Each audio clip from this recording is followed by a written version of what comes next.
Praise the Lord. Good morning. ప్రార్థన చేసుకున్నారా? ఈరోజు మీకోసం ప్రార్థించాలని ఆశపడుతున్నాను. ప్రార్థించే ముందు దేవుని యొక్క మాటలు మీకు అందించాలని ఆశపడుతున్నాను.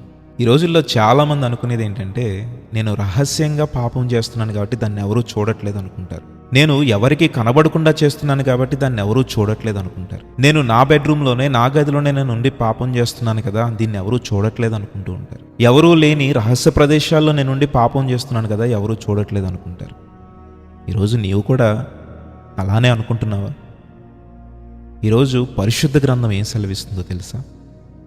మత్తయి సువార్త 6వ అధ్యాయం 18వ వచనం స్వయంగా యేసుక్రీస్తు ప్రభువారే సెలవిస్తున్న మాట, రహస్యమందు చూచుచున్న నీ తండ్రి నీకు ప్రతిఫలమిచ్చును అని.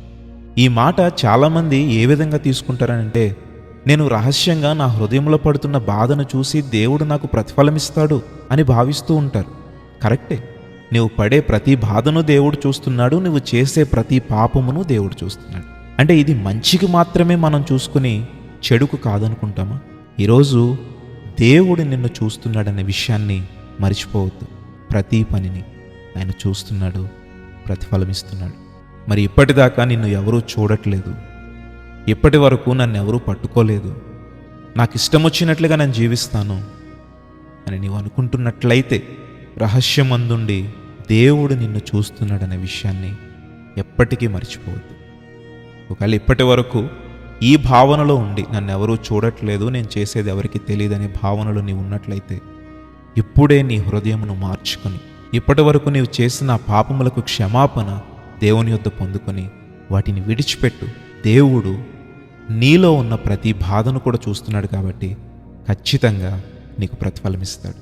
ఈ చిన్ని ప్రార్థనలో ఏకీభవించండి. మహోన్నతుడా, పరిశుద్ధుడా, ప్రేమ కలిగిన మా దేవా, నీ ఘనమైన నామమునకు స్తోత్రాలు. గొప్ప దేవుడవు, ఆశ్చర్యకరుడవు. రాత్రంతయు నీవు తోడై ఉండి ఉదయమున సజీవులుగా మమ్మల్ని ఉంచినందుకు నీకు స్తోత్రాలు. ఎంతమంది బిడ్డలైతే ఈ వాక్యమును విని ప్రార్థనలో ఏకీభవించారు, వారిని దర్శించండి అయ్యా.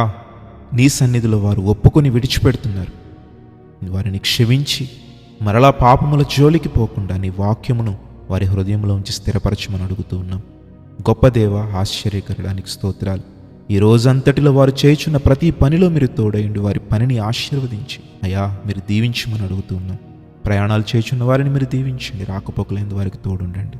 అనారోగ్యంగా ఉన్న వారిని స్వస్థపరచండి, ఆర్థికంగా ఇబ్బంది పడుతున్న వారిని నీవే బలపరిచి వారికి విడుదలను దయచేయమని ఇచ్చిన ప్రార్థన నీ పాదముల చెంతకు చేర్చుకునిమని యేసు నామములో ప్రభువా, మరి ఈ రోజంతటిలో కూడా జయాన్ని మాకు ఇవ్వమని యేసు నామములో అడుగుచున్నాము తండ్రి. ఆమేన్.